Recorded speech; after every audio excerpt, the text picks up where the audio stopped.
Check, check. Yo, what up, y'all? We're back. This is going to be episode 30 of the Is Everything podcast. I'm your boy, Stephon. It's your boy, Jiggy. And we're back again to have another great talk, another great episode to, enlighten people, make y'all laugh out there, hopefully give a little bit of wisdom, With that being said, thank you guys for commenting, liking, subscribing, sharing the video, liking the post on Instagram. Continue to grow with us. We appreciate you guys. We love you guys. I mean, we're at 170 subscribers now, bro. We moving on out there. I feel like 200 is right around the corner, bro. Low key. We getting there, Brody. We definitely are getting there, bro. And I always say, this podcast, bro, has challenged me in a lot of ways to grow as a person, to look at things in a certain light that be more progressive, and to learn more about myself, bro. And I appreciate you even growing with me. Pause. That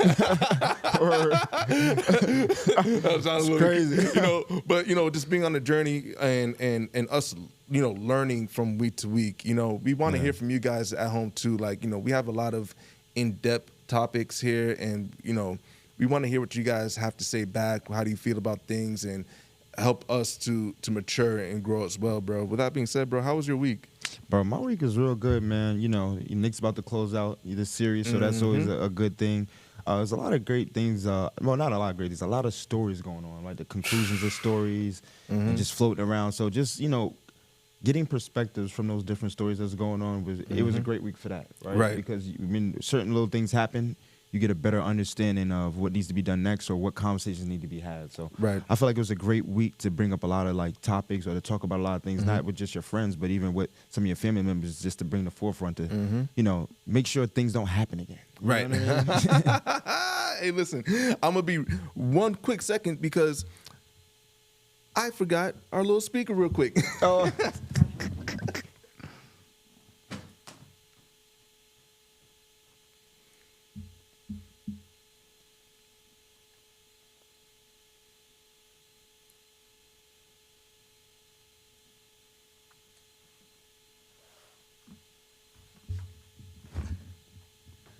My bad, y'all. You can make a blooper reel out of that one. But you're right, bro. It was a lot of stories, man. It was a lot of interesting things that happened this week. We definitely going to get to the sports at the end and talk about the Knicks and how they probably overcame their adversities with the Hawks. Move on to that next round. But I think one of the bigger stories that I didn't think was going to be a big story was the breakup of Clay and Meg Thee Stallion. Klay Thompson, that is. I want to make sure I put some respect on that man. Klay Thompson. Is Clay a first name, nigga? If you just say Clay, you know how niggas when you say Mike, they thinking Jackson, Jordan. Can you say that with Clay? Clay? Nah. Clay. He's not a first name nigga, bro. You say Steph, niggas automatically go Curry. Clay, he could get away with Clay. I mean, you don't want to go Thompson, so you get Clay straight. Clay is straight. Clay is straight. He get it the first name Clay. Clay straight. But the K?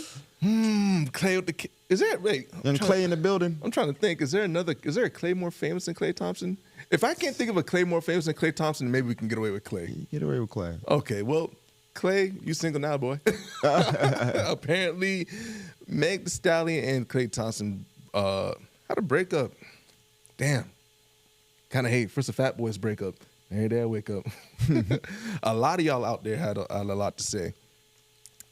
And that's probably what got my mind thinking about it. Because whether or not, Clay cheated or Meg cheated, well, Meg is claiming Clay cheated, it's not really my forte, right? I just noticed a lot of vitriol online. And coming into this week, I wanted to have some solutions because I had a lot of questions last week about, what men could better do to protect women. And I had a lot of things going through my mind, and one of the main core things, it starts with mentality, right? you know, we had that funny segment on like, what's your beef? And I brought in like Red Pill, like why I hate Red Pill. Because I see a danger in it. I see a real life danger in it. And I know it's so hard sometimes to separate the internet from what takes place in real life. But I had to think, I'm like, are some of these reactions like the red flags that we often ignore that lead to dangerous situations outside? Like, are some of these men, you know, exposing themselves in ways they probably don't think they are? But it's like, okay. Like, some of y'all was a little bit too excited to see a woman hurt. Don't know why. Some of y'all might have been a little bit too excited to say, you know, that's what Megan gets. And I get it. Listen, like a lot of people don't like Meg because of the toy situation. We know, you know, she might have told some untruths and straight up lied on some other things, and we get it. Like, that is not good, right? But take Meg aside for a second.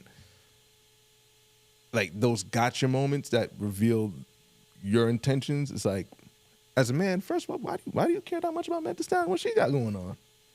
But why do you have this like symbiotic relationship with her, this parasocial relationship that like say, oh, that's what she gets, and then I seen other people like, oh, that's why women gotta lower their standards, and I say like, that's why cheat. I'm like, man, let me tell you something, y'all.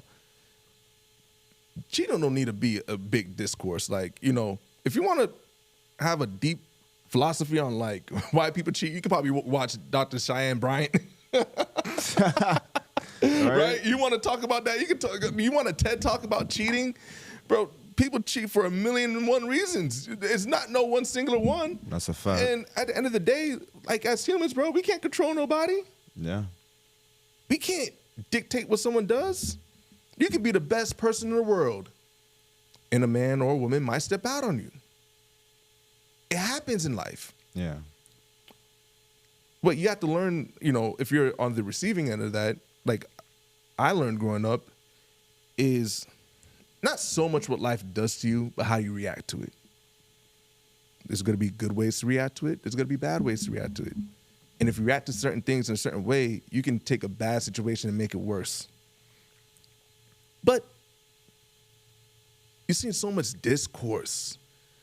And the thing that stood out to me was just, like I said, that vitriol. I'm like, you know what? It starts with that mentality.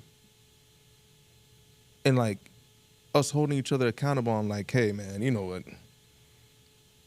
That ain't cool to want to see a woman hurt or even to have a gotcha moment. Like, as a man, I'll just ignore it. It's like, dang, that sucks. Maybe, you know, saying who deserved this and deserved that is not conducive to anything. And this topic for me is very personal because of all the women that I've come across that have been abused, whether it be mentally, physically, sexually. I always wonder, like, what can we do to prevent it? What can we do as men to catch it before it even happens? Well, I said that twice, prevent it, catch it before it happens. But what can we do? That's the thing. What can we do? Calling out behavior is one of them, you know. Calling out certain behavior that's just unbecoming or just not cool, letting somebody know, especially when from a young age, like as men, like raising our boys to know, like, hey, like nip that in the bud. That's lame. That's not cool. Like it's not cool to be catty. It's not cool to want to see a woman cry or to make a woman cry. Like, you don't get no cool points for that. That's not brownie points. Start learning, like, hey, you know, having this overwhelming need to dominate women is not cool. Like, that don't make you a man. Like, you don't need to exert yourself onto anybody. But also to let women know how we, like men who value ourselves as protectors, you know, feel and look like, so that they can spot certain things, so that they can spot those same red flags. Because sometimes those red flags may not be spottable to them, you know? Sometimes when things happen, it's not obvious. Like, a wolf in sheep's clothing is very dangerous, and some of these wolves do a great job as masquerading as sheep. Yeah.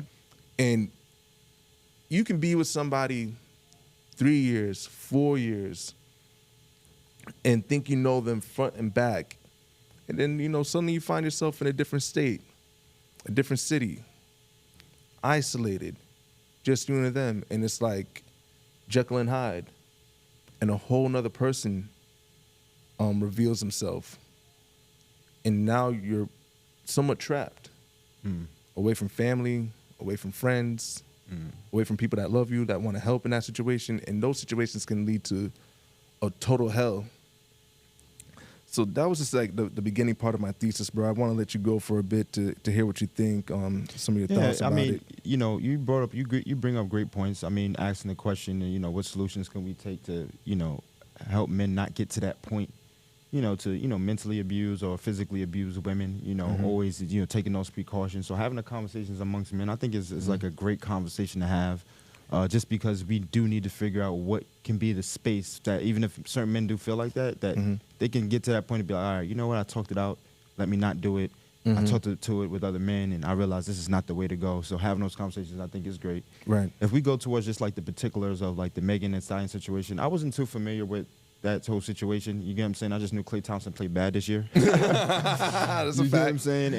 And when it ended, I was like, oh, well, I guess they're not going to win a championship. Nope. You know what I mean? So. But I guess, I looked at it, I thought about it, and listen, I don't think any woman, deserves to feel that way, right? Right.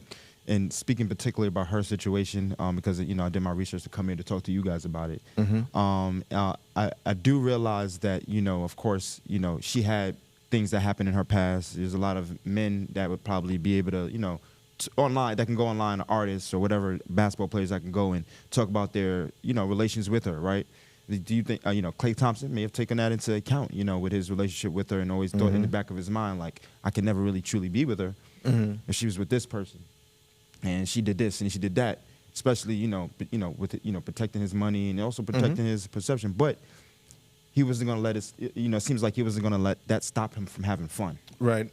So, I feel like, in that particular situation, I honestly, bro, I know, like, you said, like, a lot of people online took the time to say, I got you to Megan Stallion. I particularly didn't see that, but I know it's there for sure. Right. I did I heard of, like, Cameron and Wayno speak about the situation. And one thing that I gathered from it, which, my perspective was kind of aligned with it, was like, you put yourself out there like that, right? Which, rap is kind of one of those situations that you kind of putting yourself in a situation which shows lack of respect, even if you're a man or a woman. If you're talking about killing other black people, talking down to other people and that type of, you're showing lack of respect for yourself. So the way she, she talks about it in her music, it makes her money, but it takes away from her respect, right? And, you have somebody, even Klay Thompson, he was probably a fan at once. He's seen that. I don't think his perspective is going to change as far as, how he thinks she is, right? And him being married to what he thinks she is, compared to a woman that he actually would value as a wife, it's two different things, right? And I think that in this type of situation, I see is like, for her, if she's not with him, I guess they was talking about she's gonna have hot girl summer, right? And it's kind of like, well, what about self-preservation, right? What about working on yourself, right? You know what I'm saying? Because either way, you're gonna probably end up hurt. And that's the same reason you got into the relationship is the same reason you got into a relationship is the reason because you didn't want to deal with all these dudes and all that extra stuff. But then you're getting out of a relationship to go to the same thing. Not saying she's going to do it. This is what the internet's saying. So we're kind of replying off what the internet's saying. We don't know these people. All right? But self-preservation is definitely something that needs to be key for her, or even women that get into these type of situations with men that, they may feel like, hey, listen, I was actually wanting to be with him, and he lied to me. He drew me on for this longer time. You know what I mean. So, my best wishes goes out to her, to working on herself. You get what I'm saying? He, from what they said that he said he wanted to be in like a monogamous. He didn't want to be in a monogamous relationship, and it's kind of common in today's world where a lot of people don't want to be in monogamous relationships. And I'm pretty sure he probably got that perspective based off of listening to her music or knowing who she is and dealing with her like, oh. I can't just have WAP. I need WAP times 2. You know what I mean? So, so many things come from inquiring minds when you're dealing with certain people. And you gotta be aware of that. You know what I mean? If if a woman is dealing with a basketball player and she starts thinking, oh, what happened if he gets me a Bentley, or what happened if we go here? What happened? It wouldn't be bad for her to think that, because those are possibilities. You know what I mean? So if you get in situations with people, you always want to think about the possibilities based off of who they are, just so that you don't put yourself in a situation where you don't want to be in. That's true. And I like the point you brought up about self-preservation, right? Once again, prayers to Meg, because Meg's been through a lot over the years. Lost her mother, a very public trial.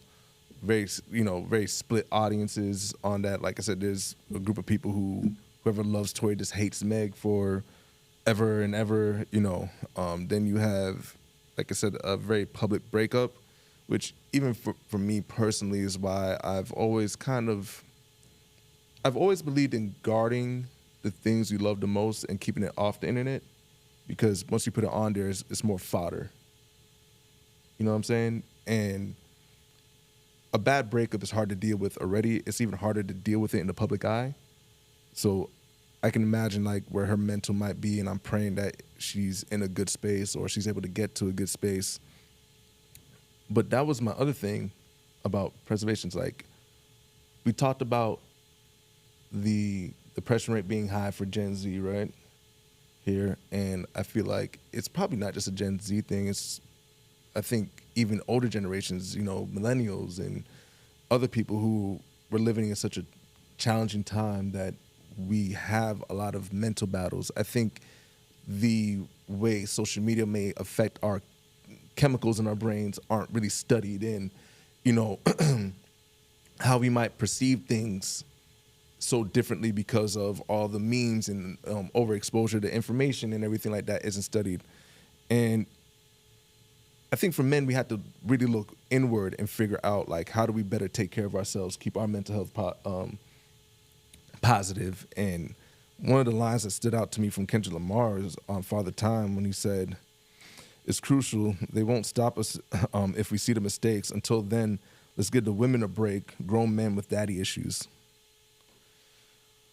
A lot of us walk around with daddy issues and probably don't know it. That's why that song for me was so important, because Kendrick so eloquently put into a song all the ways that we carry these issues that we don't really think are issues, whether it's our over-competitiveness, whether it's the way we might reject love or kindness, whether it's the way we might react harshly to things, could very much stem from just how we were raised. But how many people, bro, do you feel like take the time to look back at themselves and analyze themselves and say, you know what, I didn't get to choose who my parents were or what they did or didn't do for me, but I can choose to better myself as a person and unlearn or even learn new things from that situation.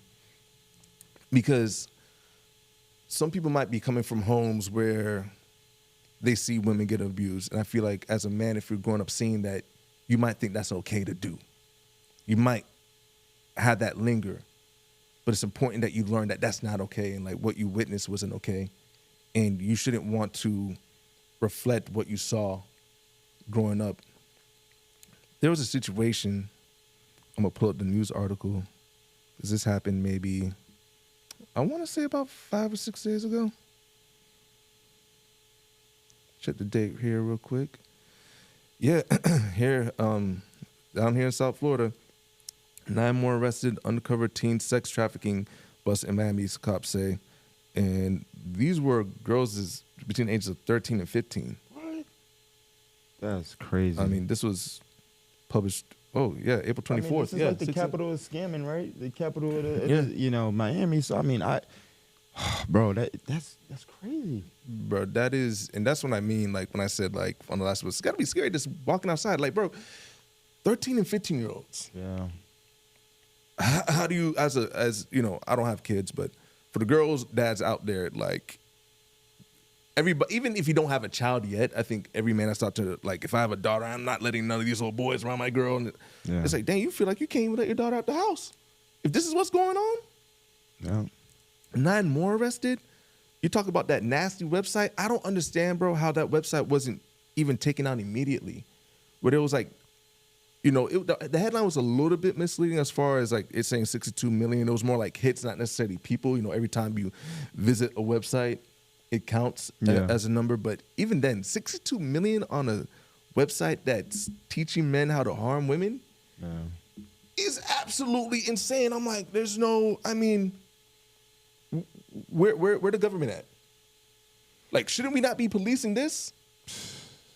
And now you are having all these, you hear these horror stories about sex trafficking and everything like that. I'm like, bro, just the thought of like a van or somebody just hopping out and dragging you, and it feels like a movie. Like that shouldn't even be able to happen in real life. Yeah.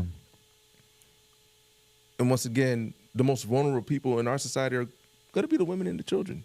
Yeah, so funny, bro. It's like in this world, we really try to find solutions to things that is, like, for instance, like there wouldn't be need for doctors if people weren't getting sick, right? And it just seems like there's a lot of things out here that, this world is like they create situations for us to act. Situations are created for us to want or to feel pain or to go through. And then there's also the people that's gonna help us through it, and that's just how the world works. Right. If we try to be into this world where, like, we want everything to be like kind of perfect, like, we shouldn't end up in these domestic relationships, we shouldn't end up in all these things, or those things that may happen. It seems like the world is not gonna want that, right? Like, as much as me and you would want that, bro, it's like if there is no trafficking, there wouldn't be no need for police if there was no trafficking, right? So it's kind of like. I guess there's a need for trafficking, but like, you know what I'm saying? Like, and there's no need for it. Of course, it's not right, but it seems like this world is set up for, listen, this is why we got police, because we want to do this bad stuff. And it's not like more of like, oh, this bad stuff is happening and we're trying to make sure it never happens again. It's kind of like, well, this is why this here, so this doesn't happen. Man, let me tell you, honestly, I feel like police should be there to be preventative, like to be protectors. And that's kind of actually leading to my next point, because like, when I looked at that situation, I looked at the online, it started making me think of the systemic problem that we have. Is what is our government doing to protect women? What is our government doing to protect children? Like I said, women and children, women who are children, like what are you guys doing as the people who collect our tax dollars, as the people who we vote for, as the people who have, power in this power structure? What are you guys doing? And a lot of those people at the top are men. And they don't seem to be doing much. So it made me think, we probably got to start changing how we vote. We probably got to start changing who's in office. Facts, stuff. We probably got to stop, when you look at Congress, seeing this majority old white men who are collecting a check. Yeah. Who are there for power. Yeah. We got to start getting younger men who are active, mentally stable, and have empathy and compassion to delegate funds to eradicating this nonsense. And when I say eradicating, I know we're not going to live in a perfect world. I know crimes are going to happen. I know tragedies are going to happen. But what I'm saying is, we can bring the stats down lower. You know what I'm saying? Like, we see crime rates fall. It's about time we start doing something to, get rid of this toxic thing that's in the air that has women feeling unsafe in the place that they're supposed to call home. And that was probably one of my main things. And as an example to that, bro, I'm just going to use... We need a woman president. I feel like that would be very helpful for American situation. Man, we just might, bro. We just might. I felt like I was like, man. I almost like wanted to get close, but unfortunately, it wasn't close enough for our last election. But that is what it is, bro. Unfortunately, I want to bring up one thing that was good that I loved, that I discovered while doing my research. And this isn't even something that happened that was new, but it's called the Abundant Birth Project, a San Francisco-based program providing 1,000 monthly stipends to Black and Pacific Islander mothers. And it's faced some backlash. For what reason, I have no idea, other than conservatives saying that it's too race specific. So basically, what that stipend was a grant to help the mortality rate in pregnant black women, because they die of from giving birth at a much higher rate than like their white counterparts. So it started in San Francisco. I believe it spread to other counties in California, and it was given between $600 to $1,000 monthly for black women and, like I said, Pacific Islanders who were pregnant. And the numbers were showing like, hey, these women are surviving because ultimately it's access to health care. Wow. That's a factor. It is the ability to not work during pregnant. A lot of women are working deep into their pregnancies, and that's going to rise stress levels, and that's not good for the baby or them. It is even just doctors not caring enough about black women when they're saying they're in pain, bro. No. Like, it's so many little things, bro, and this is a bit off on a tangent, bro. Like, I think it's a problem that if you have an emergency as a woman, that OBGYN, I believe I got that acronym right, OBGYN, is not just more readily available. That these appointments be 3 weeks out, a month out, 2 months out. Like, how are you not able to see somebody tomorrow? Or why don't we have an opening today? Like, I really don't know. That's a bit of a tangent, but even in that, the system actually working to protect women, pregnant women. Yeah. And here comes certain conservative groups trying to have a lawsuit to get it banned. It's like, bro, it's $600, $1,000 going towards keeping 2 lives healthy, the woman and the baby. It's so funny. It's like people be like, hey, yeah, why are these women acting like men? Why are these women doing all this? And I'm starting to realize about when you were speaking, bro, it's because we treat them like men. If men stop treating women like men and feeling like they gotta compete and do it, maybe we may have a better perspective on what we can do to help women in those type of situations. But it just seems like in the world we live in, this system that we live in, it's like make a woman a man, right? And I realize why a lot of people's perspectives or minds are cooked right now. You know what I mean? Because it's like, even when it comes to the point of just understanding a woman, like you said, baby, bro, they having a baby. They have to work deep. They have to work consistently while they have a baby. That is going to raise stress levels. What is it like? You don't want women to have babies or something? Exactly. You get what I'm saying? Like, stop treating women like men. God, exactly. And that goes back into, like Dr. Martin Luther King spoke out against this with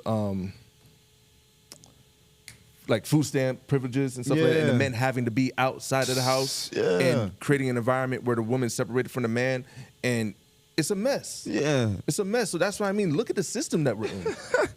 Like, we have to start abolishing this system and stop thinking that we can just rise above it. It needs to change. Let's stop acting like we're the problem. We're not the problem. No. A lot of this is systematic. And that's one of my biggest things, and why I feel like we need to start shaking things up. November is fast approaching, y'all. I'm going to get more hip to a lot more of who's running and, how to vote and figuring out who's really trying to enact some change and not just, giving word salads or fake promises. But I feel like, there's 2 ways you can look at the world. You can look at the world for what it is, or you can look at the world for what it could be. And for me, I try to look at the world for what it could be, because I believe that the world could be a better place for men, women, and children. So let me ask you a question. Do you feel like the love, right? Do you feel like love, I can ask this question. Do you feel like love is orchestrated systematically? I'm not sure if I fully understand. So basically, you know how we have love, right? People get into relationships for love. They love each other. And we have a lot of movies that show what love is. If somebody really loved you, we got people that create these things that show what love is, and whatever the case is. And to a point that it still comes to a point where nobody can really define love, right? And I'll basically say it instead of asking a question, right? It just feels like sometimes, right? Instead of people wanting to love the person for who they are, it seems like it's a little bit more systematic. Well, if you can't pay for this, you know what I mean? Right. Then if you don't do like this person does, right? Right. If you don't measure up to this type of person in society, like it's more, love is more systematic compared to love being what people Right. think love should be. Right? Right. It's like the movies give you a fairy tale version of what love is, and when you get into this real world, you realize love is systematic. Right. Right, and we want to abolish these things, like stop it, stop these things from happening. And I think the first thing is being conscious of what we define every day. Like if we define what love is, we need to really understand what we define as love and look at what they actually define. Like our definition of love is not the same as theirs, and Right. sometimes we get confused on why I thought this was love. We really need to be conscious of it, bro. Yeah, that's a good point. I've heard this term, like performance-based love. Yes. You know, and even there's an opposite of that where it's still performance-based, but more so like you finding your value in what you do for others, which is just as bad, right? Like I'm only useful to you, and if I'm not useful to you, then you don't love me. That is also a problem.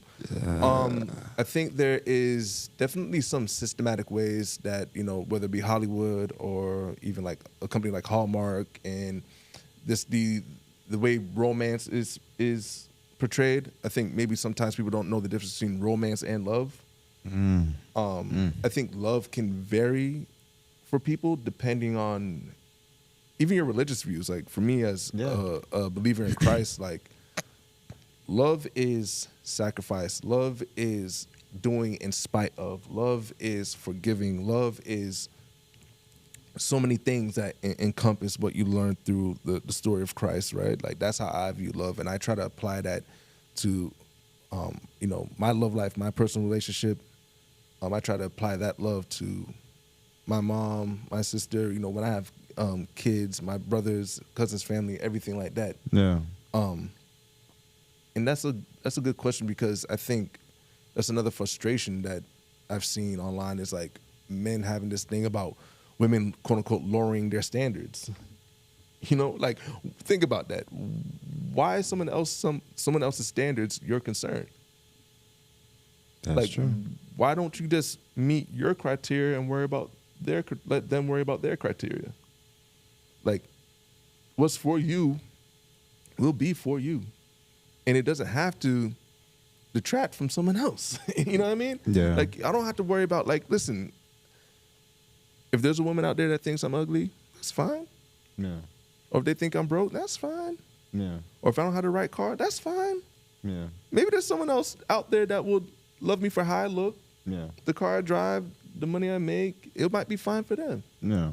To each his own. But that's kind of like, to wrap up this topic, that's what it's felt like. It's like, almost like Meg was like a conduit to bring all women that's a peg down. They just want to see like them just like have a peg down. It's like, bro, come on, bro, find you some business, bro. Like, it's time we tighten up. Speaking of tightening up, bro, Yeah. there was this interesting conversation with Dave Chappelle about success, and I want to play that conversation real quick. Money though, Dave. It's so much bigger than money. Oh no, it was bigger than money. But you know what? I watched one of these nature shows one time, and they were talking about how a bushman finds water when it's scarce. And they do what's called a salt trap. I didn't know this. Apparently baboons love salt. Okay. So they put a lump of salt in a hole, and they wait for the baboon. The baboon comes, sticks his hand in the hole, grabs the salt makes his hand bigger, and he's trapped. He can't get his hand out. Now, if he's smart, all he does is let go of the salt. Baboon doesn't want to let go of the salt. Then the bushman just comes, takes the baboon, throws him in the cage, and gives him all the salt he wants. And then the baboon gets thirsty. The bushman lets him out of the cage. The first place the baboon runs to is water. Bushman follows him, and they both drink to their fill. And in that analogy, I felt like the baboon. But I was smart enough to let go of the salt. That story and that example was very, very unique to me.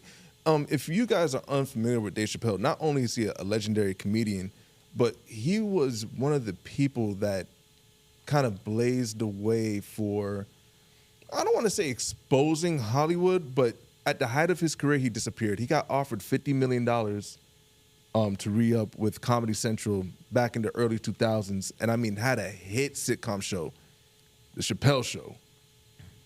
legendary sitcoms. You know, rest in peace, Charlie Murphy. And he left it all, disappeared, just went totally off the grid, went to Africa. And when he returned, one of the things were, you know, it got to a point for him where like he was making, you know, Chappelle Show had some racy jokes and some jokes about race, but eventually started to feel like they're laughing at me, not with me. And that's part of the reason why he left. And he talked about that but so many words in that example where he's talking about the way the industry lures you in and the way they will give you a need. Like you want this soul, like you want this money, right? Mm-hmm. You want this money. We'll give you the money, but take us to where we can make more money. That they're not going to show you the little bit of money that you're making, but take us to where your likeness is. Take us to where we can drink. And that's basically like a lot of the entertainment industry. And it was interesting to me because I'm like, man, you know, I'm not doing this podcast just to try to run up a bag and get on and be rich. But it made me think, if we continue to put out quality work, if we continue to grow and amass an audience, how would we handle success? Like, what are some things that we can do to manage and stay away from some of the horror stories you hear from Hollywood? Yo, bro, I promise you, I truly, I love that question. You know why? It's because I think this conversation is really need to be had, right? Mm-hmm. Money is the root of all evil, right? Right. And a lot of people out here love to, like, if I have one camera, I gotta have two. No, I gotta have 3 cameras now. I have one shoe, I gotta have 10 shoes, right? You can't just be settled on just having what you need and then being good. If you get into a situation, right, like we get, you know, we get more pub and more people start watching and things start coming. How do you deal with that? Keeping things even along the line. There's nothing in this life. Like what we have, I'll tell you this right now, family, right? Because you guys are our family. We talk to you. There's nothing in our life right now that we would want to probably even change, right? We appreciate our lives. We appreciate everything. If something was to change from what we have now, right, it's not going to change who we are, right? We may, you know, it's not going to change who we are. It's just going to change the fact of what we probably would want to do, right? But I know me and Steph, right, would never let that change our mindset because money doesn't control our mind. Our mind controls the money. And, you know, a lot of people don't have that conversation. It's like, I don't give a what happening. I do whatever as long as I'm getting money. Like, no, I'm not. I'm not doing whatever just to get money. I'm not. It's not happening. I have morals. I have respect for myself. I do not care, and I'm not about to do this just for money. So if I was to get more money based off me having morals, having respect for myself, and doing the things that, hey, listen, I never compromise. And then they go, hey, listen, Steph, Antoine, you know you can get like $100 million for this show. Bro, my life was great before I had 100 million. Like I had, I can have 100,000, 300,000. I'm okay. You get what I'm saying? The basis of what I'm doing is because I want people to have more of these conversations so we can change perceptions, so we can actually make change. Right. Money doesn't make change. Exactly. We do. So, you know, looking at that, bro, if we ever, you know, and I can only speak for me, but I'm pretty, you know, of course, but success. Money is going to change you. Success shouldn't change you, right? Success should make you more wanting to build, right? You get success here, you still got to get success here. You got to still build on that success. How do you feel about it? Like, how, if you know what I mean, and those type of situations where you get success and or money. I think you hit the nail on the head, bro. It's like there's nothing that I would want. Are there things that I would enjoy maybe more? Yeah.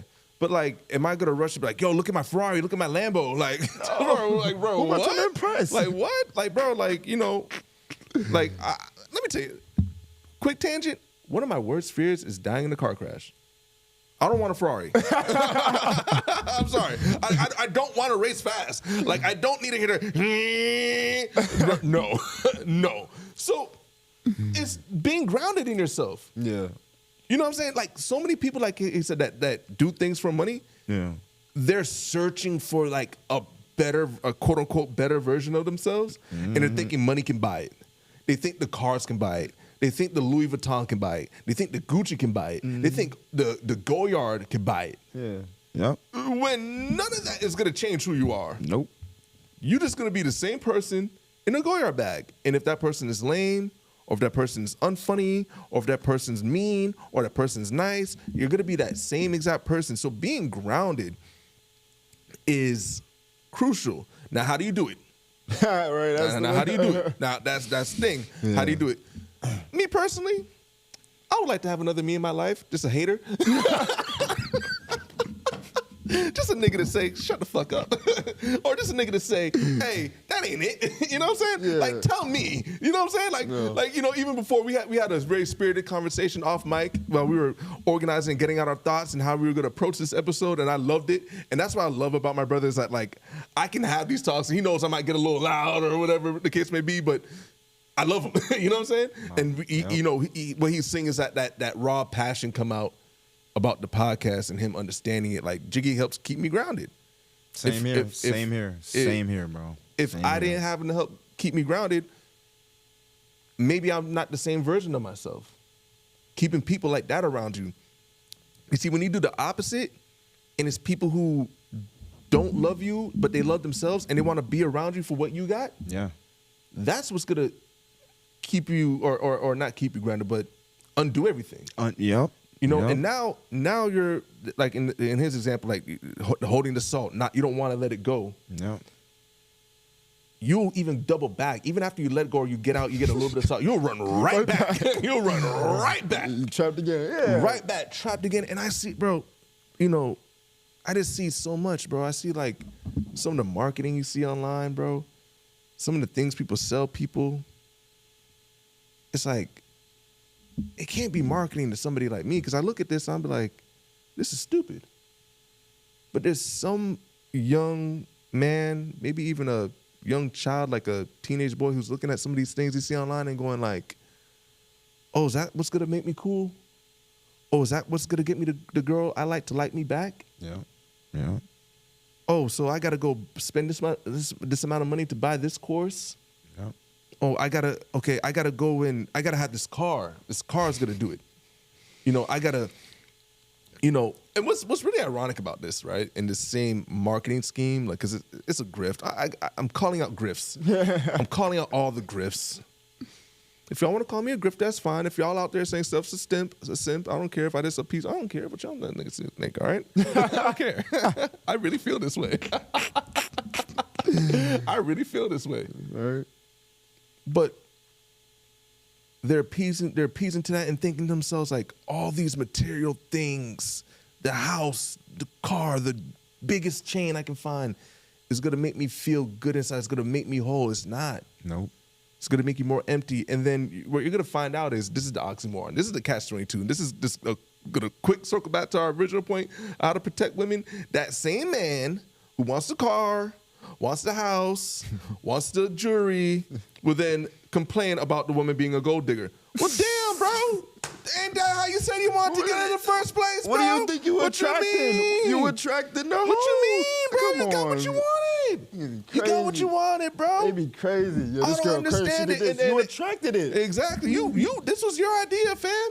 This was your idea. You didn't get her off your talk game. Yeah. You didn't get her off your looks. No. You got her off your wallet and your belongings. So what you expect? What you expect? That's why people end up in these situations, right? And they talk about, oh, this person's cheating or whatever the case is, because people be in these relationships with people not for the right things. They get in a relationship. Oh yeah, you know he has money on it. Then they go in a relationship with somebody else they just want to have sex with. You know what I'm saying? So they be worried about why somebody's Exactly, and that's the thing. And that's the thing. That's what success, like, what does success look like? You know what, bro? You ever ask yourself, like, what does success look like for you, bro? Like, you as an individual, what does it look like? Bro, you know, success, for me, success equals happiness, right? And then happiness equals consistency, right? And consistency equals hard work, right? I think I go along that line, right? That's just for me, right? And, you know, it becomes hard in this world when you're trained to think success is one thing, and you have to unlearn what you think success is, and then learn what you value, and then becoming successful through that, what you value. This world, like, for instance, growing up, if you play basketball, I used to play basketball when I was younger, And growing up, I would think that I wouldn't be successful if I wasn't playing basketball, right? And that is somebody else's made man dream that I think that I have. In order for me as an individual to be successful, I have to live within somebody else's dream, right? And as you grow, you realize that like success is only going to be made by you achieving what you need to achieve for yourself, not for what somebody else. You can go to a job, you can have a business. You know, that's not success. Success is you working on yourself, getting to the next level. Because you can have a business that's going 110%, but you are still shits. You're still in shit. Your personality, who you are, what you do. You don't eat right. You don't work out. You don't think right. You smoke cigarettes all day. You know, sorry if anybody smokes cigarettes. I'm not saying. No. Stop smoking. You get what I'm saying? So, you know, they do all these things, right? It's not going to differentiate. It's not going to make you successful. Success is going to be when you work on yourself. And then if those things come off you working off yourself, oh, what a beautiful success. You know, that's how I think about it. Right. Success for me looks a little bit different. Success for me is being able to give as much as my heart desires. And why it looks like that for me is my family. Just watched my mom give a lot. My grandma, who got the key to the city of Miami, just how much she gave to the community, how much she did for people, like hearing how people revered her. Even like my late Uncle Ken, at his funeral, just seeing so many people talk about how much he gave, like that always stood out to me, and it let me know, like, you know, that spirit that's in me is not just like of mine, but it's like genetic. You know what I mean?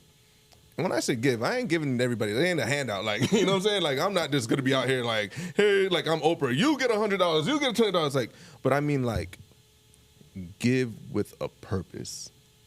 Like, I'm trying to give something through this podcast with a purpose to enlighten somebody, to inspire somebody, hopefully make someone laugh every now and then. I'm sometimes funny, you know. That's what it looks like for me. Being able to do that, and that makes my heart beat faster. That makes my heart feel good, is seeing the community. Like, you know, we talk a lot, even like with black people, seeing black people advance in ways, you know, undoing some of the traumas that weren't our fault, but being able to heal those and move to a new place where the kids don't have to worry about those things. You know what I'm saying? Like, that's how I look at it. Success is just trying to make the world 1% better in some way, you know, and to give back in that sense. And I think that's another thing that will probably keep me grounded. The higher up we get, you know, hopefully, like, if y'all like what we do, you guys support us, because our success is based off of you guys. Like, this isn't just like something we control or something that is 100% on us. Like, we have to connect with people, and we have to do it in an honest, in a organic way. So that's something that I think about when it comes to that. And speaking of organic, got one more clip. It's a lot of clips today, y'all. Because, you know, we love music up here. And this was a interview by Jay-Z in Time Magazine, right? Wait, before you get to that clip, Go ahead. sorry to cut you off. No, bro. go ahead. I just want to say this last thing before we leave the success topic, right? And not to ask another question, but just to go off of this, right? Like, even having success in, like, relationships, right? Success individually, but also success in relationships. And I just want to leave on this point on the success topic, right? When I first came down here in Florida, I didn't know anybody, right? I started going to the gym. I met Steph, right? And I was going to the gym every day, but I was also taking classes because I was trying to finish up my degree. And at the time, I was taking business classes. And at that time, you know, I didn't know anything about Steph. I didn't know anything about his family. I didn't know anything about it, right? I actually took the time at the time when I was going to school to actually learn more about who he is and who his family is, right? And he allowed me to do like to do my research, because I had a business class. Remember, I did a project on off the restaurant. The restaurant. He told me how they get the oxtail, the grade of the oxtail, different things I didn't know. You get what I'm saying?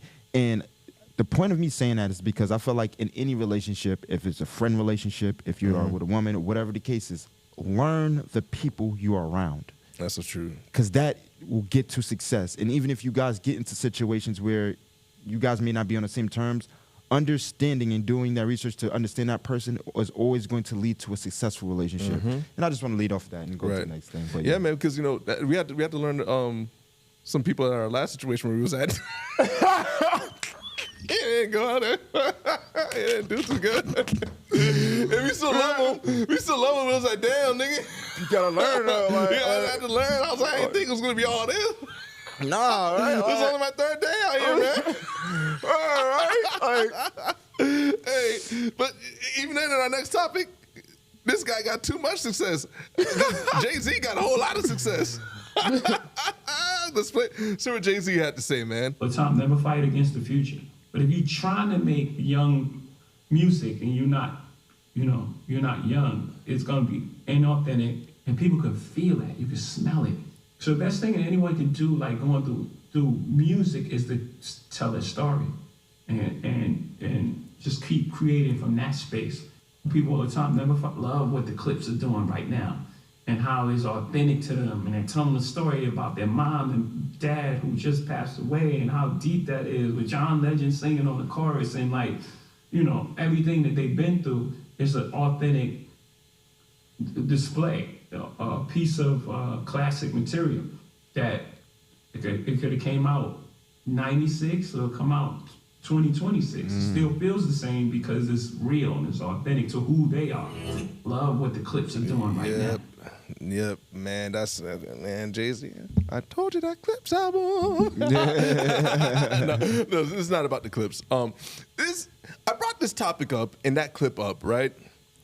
Because you ever heard the saying like a hit dog gonna holler? Mm-hmm. If it don't apply, let it fly.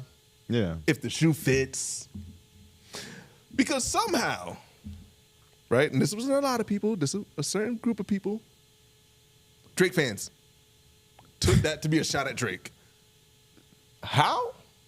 Well, maybe because in their heart of hearts, they know Drake is 40 trying to make music for 15-year-olds or 20-year-olds or anybody under the age of 25, and he's streaming, and it's the young crowd, young. I don't think Jay-Z had Drake on his mind at all. No. At all. But somehow, that was apparently there. Oh, he's subbing him in Rock Nation. Rock Nation and Megan. They just be kind of strange. Somehow it's the Rock Nation Lottory up. Rock Nation hates Drake. He put Kendrick on the Super Bowl to just... Listen, y'all. Y'all got it. How I took that from the music standpoint, I thought it was very powerful because I feel like hip-hop is in such a special place, right? Where older acts are having really, really, really, really good mainstream success. Yeah. And in the case of the Clips, where Pusha T's 48, I think Mouse is about 52, 53. Yeah. And they sound phenomenal. But organic. Pharrell, who's, I believe, 50. Yeah. I mean, making, still to this day, I mean, Pharrell's been around since I was a child, like a small child, just reinventing new sounds, and it sounds fresh. It's, like you said, it can be 96, 2026, whenever it came out, it sounds just as good. Like, to me, that's what a classic means, to be timeless. Like, you could have played, if you played that album in front of Big or Pac or DMX back in the days, whatever great MC, Outkast, they would have sat there and said, damn, that's one of them ones. That's facts. You know what I'm saying? And what's special about hip hop is that we're getting to see it age. We're getting to see older acts have success. And I think it's a great thing because it even gives the generation behind them like a blueprint. Yeah. Because maybe that, they're not going to go back and listen to the music in 2000 or 96, 98, 91, whatever the case may be. But if they can see like, oh, I can win a Grammy making music like that, I don't got to be going on these drills. Like, once again, sad to say, another rapper arrested for doing something stupid, Lil Zay Osama, From robbing. You from New York? No, Lil Zay Osama is from Chicago. Oh, okay. A Lil Durk affiliate. Okay. Once again, made one of the better, most negative songs you'll ever hear. F My Cousin Part 2, which is a very, like, the concept of the song basically saying, I don't care if that's my cousin, my gang ties are more powerful than my blood ties, like with my actual family. And if he's an op, then he's an op. Insane concept. But that beat is hard. And the raps is aggressive. And I'm not gonna lie to you. That's really high quality, very negative music. Right? It's high quality negative music. It ain't sound bad. Don't do that though. Right. I'm not endorsing that. But he's caught up in a trial, not a trial, but he got arrested for like basically robbery and extortion. It's like you did all that for $16,000.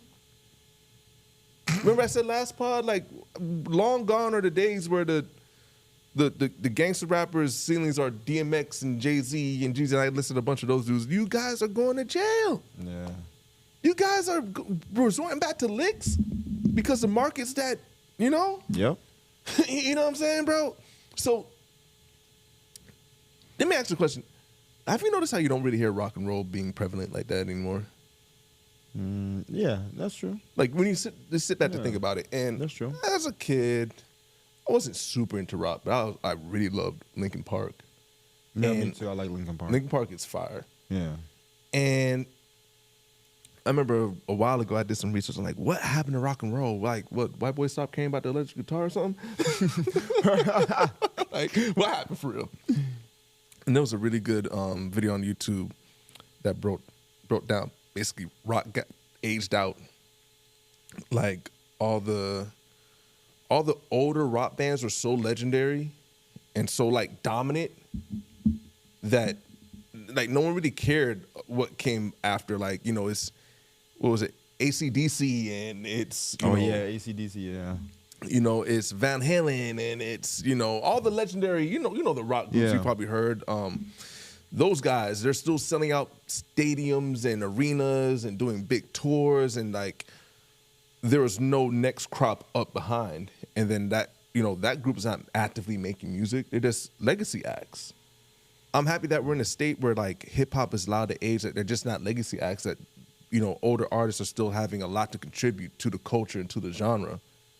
And I thought that was very important for Jay to highlight because authenticity is important. And I think that there's something beautiful to be said about when you can see an act like Jay-Z. Like Jay-Z today is not the same Jay-Z that rapped about losing, you know, what was it, 96 bricks, had to fall back. Yeah. Like we get to see him evolve and make new music and talk about his current mindset. Like I think that's beautiful. Well, let me ask you a question. So, do you think that like with rock and roll, right? It's legendary, right? And we have hip hop, right? And you have a lot of legendary hip hop, right? Do you think that hip hop, the genre of it, calling it hip hop, is still the same as it was before? Do you think that we need to consider it something different? Because we have hip hop that is legendary, and the music certain music that's being made today is not really the same thing. And I think that's one of the problems we have is comparing like a Reasonable Doubt to like, I don't know, like a Baby Keem album, when Baby Keem's album is so great that I don't think it should be compared. Yeah, no. You get what I'm saying? So I'm looking at it like if rock and roll died out eventually, right? It's because more than likely that genre changed into something else. You know what I'm saying? And then hip hop has such a, and you know, I want to hear your perspective on this. But hip hop has gotten to a point, it has a lot of legendary things there, right? And it seems like the genre has changed from what was legendary to us, right? But we still consider it hip hop. I just want to hear your perspectives on that. So like, you know, and mind you, rock has subgenres. You have like heavy metal. You have like, of course. you know, alternative rock. You had, you know, pop rock. You had a lot of different, you know, like the Fall Out Boys would be like an example, like pop rock. You know, Yeah. I don't want that is American Idiot, right? I don't want to be American Idiot. Yeah. You know, everybody, you know those old Yeah. songs like the TRL days, Green Day, and the like. I walk a lonely road. I was like, man, Oh, you had cable. I didn't have cable. shit. Not bad. My privilege is showing. I was like, you being 9, 10, or 11. I was like, man. But you know what's funny? I even heard those songs. It's like, I just remember hearing those songs like in middle school, like people just singing them. Like the white kids that were wearing a lot of Hot Topic were just Yeah. singing them joints. But I digress. Like I said, like rock didn't have like a second wave, so to speak, like a new generation to come up behind it. You know, the same way like how you can bring up a Baby Keem and compare it to like a Reasonable Doubt, they can't do that. You know what I'm saying? Correct. It's like it's just the old heads are essentially just aged out so much that no one's really producing or crafting or pushing the sound forward. Hip hop has so many subgenres, and it's all. You think about it, like let's use a tree as an example. Like let's say the trunk of hip hop is like that organic, Pause. you know. Pause see for yourself real. on camera. Pause. I just thought about. Okay, let's call it the frame, the base of hip hop. The base of hip hop.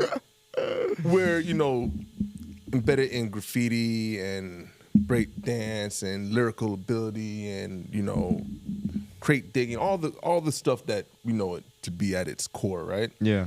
And then you know you have these branches that's you know you ever seen them trees where the branches is like damn near falling into the river where the tree is? Yeah. Like that's kind of like what hip hop is now, because then you have like a Playboi Carti, a Yeet, Ken Carson, who technically there are from hip hop, but it's like it's such a variant. It may not even be a branch. It'll be like the fruit off the branch. You know what I'm saying? Yeah.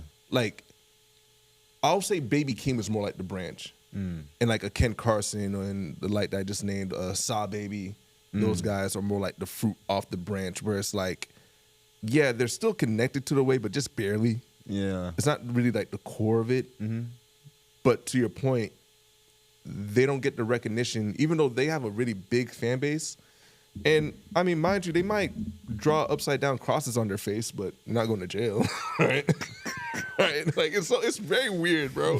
Like that group of hip hop, the goth hip hop, and I actually think they might have killed rock because kids ain't stopped going to Hot Topic, bro. That's where all the kids, that's where they ran to. The fans, they ran that's to. where like rock and roll fans. That's all the emo emo in raps, hip-hop. the kids who are depressed and want to harm themselves, and you know, I'm not the problem, you're the problem, mom. Dad's the problem, you're the problem, I'm not the problem. The kids ran to the gothic. They got the black kids to speak to the kids emos. who paint their nails and want to be vampires. Yeah. A little Uzi in that category. Hip hop, You know what I'm saying? hip hop.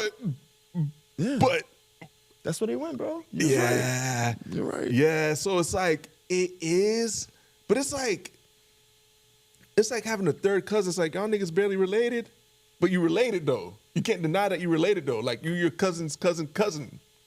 Yeah. You know what I'm saying? Fact. But you all barely related. That's kind of like I guess like where hip hop is now for some of the subgenre. And then there's you know the handful of people who are like Freddie Gibbs is an older act. I mean Alfredo 2 still playing that great album. Chance is he's a veteran, not an older act. He's a veteran. I look at Chance as a veteran. I look at like J. Cole, Kendrick, Drake. Those are like the veterans, you know. I can't call them older acts yet because like they've been around since like 2010. So And if you call them old, then you're gonna have to call yourself old. You don't want to do that. No. Them niggas ain't my age. I'm more than 91. Them 80 babies is up there, boy. Them niggas, Chance? Them niggas is 80 What baby. That Chance? nigga's an 80 baby. He is? No, I swear I to didn't you, know bro. that. I swear, if Chance is not an 80 baby, he might be like 92. He might be like 92. Let's double check. How old is Chance's rapper? Quick Googles. And nah, they old. Okay. He 33. Yeah, He 33. yeah. He 33. You know, we're the same age. We just gonna stop But he's a talking about vet. age. He's a vet. You know what I'm saying? But I like talking about age. Ain't nothing wrong with being old. As someone who sadly had friends who died really young, I've had friends who died before they saw 16. Ain't nothing wrong with getting old. But how old do you feel in your mind? Like how old do you Man, I feel young, bro. Yeah. Listen, dog. Your body too? I still hoop.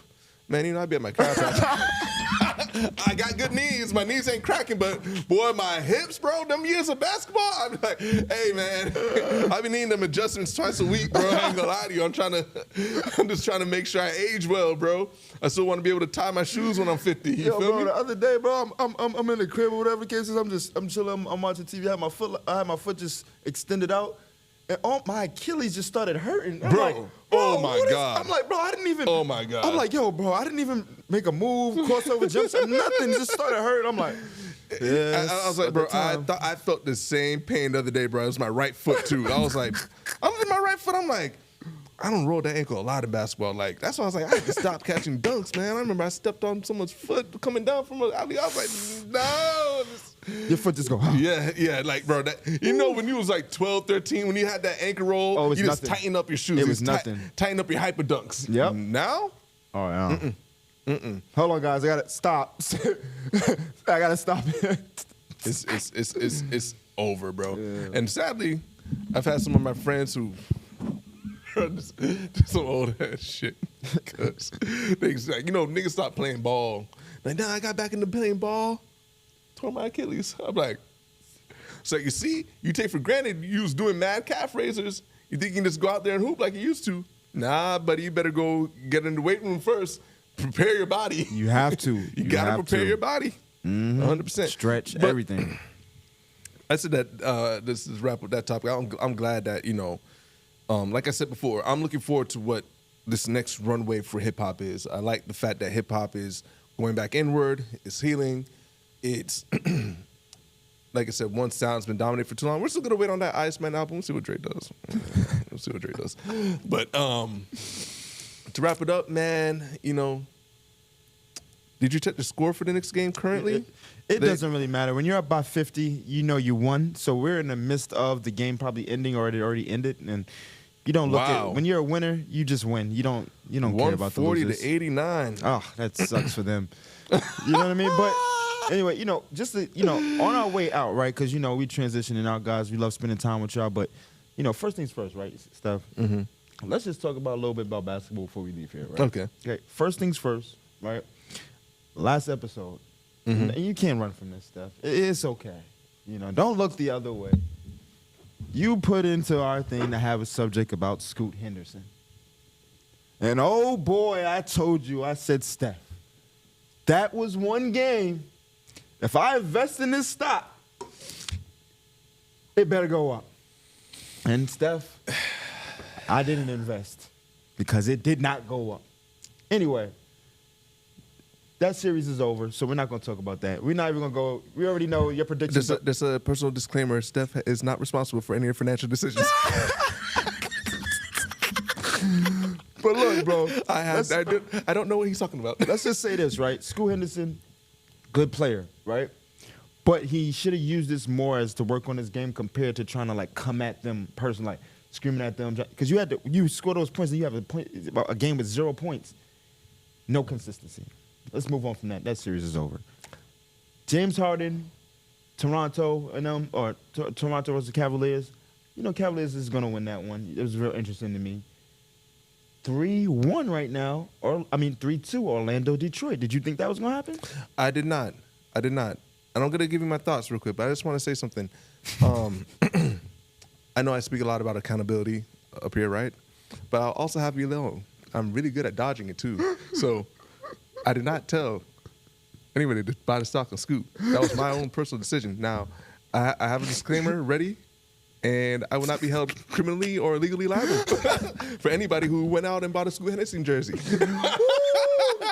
Yo, send him your receipt. Send him your receipt. Now, if you want to call me a hypocrite, then call me a hypocrite. Send this guy your receipt. But I will say this. Wemby's amazing. The Detroit series is my favorite series. Yeah. Why? Because they lose it? No. I actually wanted Detroit to win, but I love Orlando too because I feel like what I love about Orlando, right, is that they're just 4 hours north of South Florida, right? 3.5 maybe.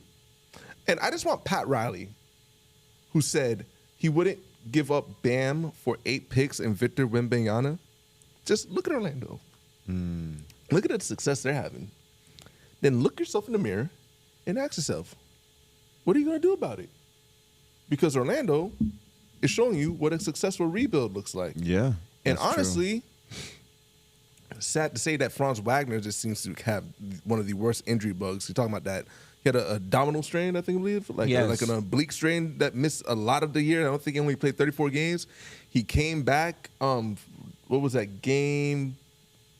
Was that game 4? Yeah. I think he came back for. and he left like in the fourth quarter with a calf strain. And, you know, today's NBA, you got a calf strain. No. Automatic shut down. Facts. Detroit has fought very hard. They can't shoot worth a damn. Cannot shoot. But you know who's hooping? Shout out to Tobias Harris. He is literally, he's become their second option. Shout out to Tobias. Because Jalen Duran has not really showed up much for them. So you have Tobias Harris just stepping up. And Tobias Harris looked like, because he was originally drafted by Orlando. Orlando, yes. And then I think Detroit was his second team. Because this is his second team. Detroit did Milwaukee. Yeah. This is Milwaukee. No, actually, was he drafted by Milwaukee? No, he was definitely drafted by Orlando. I remember that. Okay, but then he went to Milwaukee after probably. He's been in the league a minute. But you're right, bro. Yeah. He's been doing a great job, but it's like you can't. If Cade is having 9 turnovers, 24 turnovers in 3 games. But you know what I think that comes from? Like when I watch how they've been picking up Cade full court. Kane, that dude Kane, don't know his first name. You got to do more dunks like that for me to learn your first name, boy. Oh, oh my God. Yo, that's crazy. Oh my God. What that's a crazy. highlight poster. So I remember the last name. You got to earn your first money. Where's Isaiah Stewart at? Come on, Beef Stew. Jamaican, we rooting for you. Bro, he playing hard, you know what I'm saying? He out there. Bro, you gotta knock somebody out, bro. Forget that, bro. Y'all losing right now. The thing is, knock somebody out. The Ron Technical in this series is gonna give all the momentum to the other way. So Isaiah, keep calm. Keep calm. Don't push the wrong buttons. Momentum's already because over. I ain't gonna lie, bro. Like Orlando got dogs, bro. They do. Orlando got dogs. They do. And like, Bane is a dog too. Bane is a dog. Paolo's a dog. Facts. You can't sleep on Suggs. You know, what's the other big who's dating Angel Reese? Wendell Carter. Yeah. Dog. Yeah, he's a dog. You know what I'm saying? They got dogs. Yeah. And Detroit got dogs too. They dogs just can't shoot. But I didn't know Orlando's had dogs. I didn't know their dogs was like that. It seems like they got more dogs than Detroit. They got dogs that can shoot. You know what? You're right. They got dogs that just can't shoot. Yeah, they got dogs that can shoot because I love the Thompson twins. Yeah. Absolutely. Like when I say Ferraris as athletes, like got every gear, can fast, jump out the gym. Like you saw they be grabbing like rebounds, just going up and tomahawking. Yeah, they standing down. Yeah, can't shoot a lick. So what car are they driving? I mean, what car are they shooting? So if they athleticism is Ferraris, what vehicle would you consider them to be? What they're shooting? That got to be like a 82 Camry or something. Like for shooting, got to be like, bro. When I say they like, and you see it like, corner threes. You know how as a basketball, if you can't shoot, it's like you'll close out short because you're expecting them to drive. Yeah, it's like they don't even close out. It's like we know you in this corner so you can cut baseline and get a dunk. I'm not even guarding you at the line. And then even when you get into the paint, it's always this hesitancy. It's not like they rise up, get to their kill spot, knock it down. Yeah, no. It's like they shoot when they see like, oh yeah, we're just gonna put 4 niggas right here, and if you can get it off, then get it off. But that's the problem right now for both twins, where it's like they have to develop their offensive game this summer, no matter what. Because if they do that, then it gets scary. Because here's the thing, their ball handling is decent. Yeah. Like it's not like they got no handle. They got everything else but shooting. Exactly. Yeah. So if their handle's decent and they have a shot, now you can work on your handle to create certain shots that you like. Yeah. And you get your move, and you get to your spots, and you can shoot with confidence. That changes the thing for everybody. And then just be a serviceable, like be a threat on the three for both these teams, Rockets and the Pistons. Yeah. And you know what's unique about this? This is the first set of twins that they're truly identical in how they look and their game. Play, yeah. Because Brooke and Robin Lopez, two totally different players. Inside, outside. The Morris twins, similar. Now they kind of similar, yeah. Yeah, but one was a much better scorer than the other one. That's true. I think it was Marcus Morris that was really like and the other one is a better defender. Yeah. Yeah. You know what I'm saying? Yeah. These two niggas, you could have swapped them at draft. It would have made a difference. That's the one on the Houston. He got, I think, a men. Mm-hmm. He got a little bit more heart. He's a little tougher. He gonna fight you. You feel so? The one in Detroit, I'm not gonna say he's soft, but he's a little bit more like Malmannered. Oh, why you guys did that? The other one is like throwing Tyler Hero around. Oh yeah, he threw him around. No, he got a little edge. He got a little mean streak in him. Okay, so that's where the difference is. The personality. One twin's a little bit more calm. One's more fire. One's more ice type vibes. But yeah, man. I mean, I'm happy for the Knicks. I have some really passionate Knicks fans in my family who, you know, certain names won't be. Kevin's stressing, but he's happy now. You made it out. And now, who would you guys play next in the next round? Would it be Cleveland or it would be Detroit or it would be Orlando? it would be Boston. Boston, bro. I looked at the Boston's game just real quick. I mean, it's 88-71. 8 minutes left in the fourth quarter. Boston's down. Boston's down? Boston's down. If this goes to a game 7,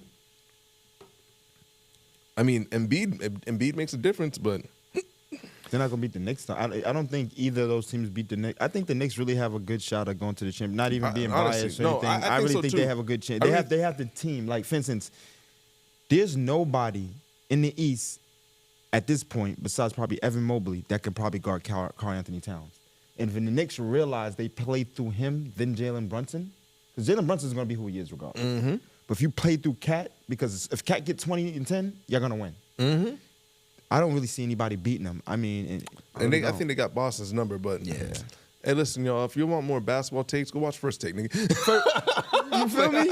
Like we here, we kicking it. This at the end of this stuff. I remember, bro. I'll never forget. People were like, do a sports podcast. I said, I'll be bored out my mind. I had to talk about sports every single day, weekend, week out. Like, my mind don't even think about basketball that much. I ain't gonna lie to you, bro. I love basketball. I think about that shit all the time. I'm sorry. I think about it. I think about it, but not like in depth. Like, I think about it as in like, oh yeah, that's fun to watch. Football season. Can't wait. Come back. If y'all gotta help me out with this guy, because this guy doesn't even play football, but he played basketball. But he don't even think about basketball. He think about football. But the thing is, but I get it. It's Florida. There we go. That's because Florida State is a football state. It's a football state for sure. But also, it's like football's like pure like enjoyment. Like basketball, it's like you watch the game, bro, and it's like, you know how it was, bro. Like when you've hooped organized, I don't ever just watch the game like, oh man, this is fun. It's like, damn, bro, you didn't rotate. It's like, dang, bro, like they ran the same pick and roll 3 times. Cat, you still in drop coverage? Like blitz him, like at least do a hard show and get back. And then it's like, so I'm watching basketball. I'm sitting here like, just analyzing. You know what I'm saying? Like I'm literally looking at the game. You're a coach. Literally, that be in my mind. It's like you sit there and you think it's like even like you see certain mistakes. It's like, bro, NBA is like the most talented dumb niggas. Like you niggas. You got a coach mindset though, bro. I'm surprised you've never been a coach. And then I just be sitting there watching like, and then even for me, you know, I still like get up shots and try to stay in shape and stuff like that. It's be like, oh, my little nigga gonna be nice when he get here. Yeah, he gonna play football. Nah. He gonna play basketball. Dead ass. I mean, his granddad is, granddad. If you know, you know. Yeah, if you know, you know. If you know, his granddad. I knew. That's why when I asked that question, I kind of knew the answer, but I was like, if you know, his granddad. You know. So is that this is one of those things where it's like football is just like fun. It's just like enjoyment. But this was fun today, bro. I appreciate you. Hey, listen, man, y'all. A lot goes into this process with, for us to bring these thoughts, these ideas, we unpack, and like I said, these are challenging conversations we're having, and we appreciate you guys for sticking around to listening to us, and we want to hear your feedback on it. If you feel like, my perspective is off, if you feel like if I'm one-sided, or if you feel like maybe I'm missing something, like we just want to hear your opinions. Like even if you think we're spot on, if you heard something from us that you like today, like let us know in those comments. We're trying to give a quality effort. My last thing I'll say that's very important to me is just like I have a heart to give. I genuinely have a good heart for women. I just want to see women be happy because the women in my life molded me, and I have a lot of empathy for the ladies out there. So when I announced that I was going to be doing a podcast, not that they were directing this at me thinking I was going to do that, but it was just like, you're not going to be one of those guys that get on the mic and talk shit about women, right? And I was like, I get it, because there's a lot of those out there. So we're trying to be the opposite. We're trying to be a shining light. Facts. Even that aside, just to be an example of, you know, what it looks like for two friends who can have great conversations, heated conversations. Yeah. And it won't look like Joe Budden's podcast. Bro, did you see the clips of Ish and Joe Budden going back and forth over Nah, I didn't see it. Hey, bro, that's one thing. Me and my homie may have some heated arguments, not arguments, debates. Debates. Some heated debates. We may raise our voice a little bit, but the way Ish and Joe Budden was fighting over oxtail. Insane, bro. I know you want to chime in too. Oh my God. No, not even, bro. I just looked at it and I said, I can never talk to my brother that way. I can never talk to my brother that way. But man, we appreciate you guys. Please like, comment, subscribe. We'll catch you on the next one.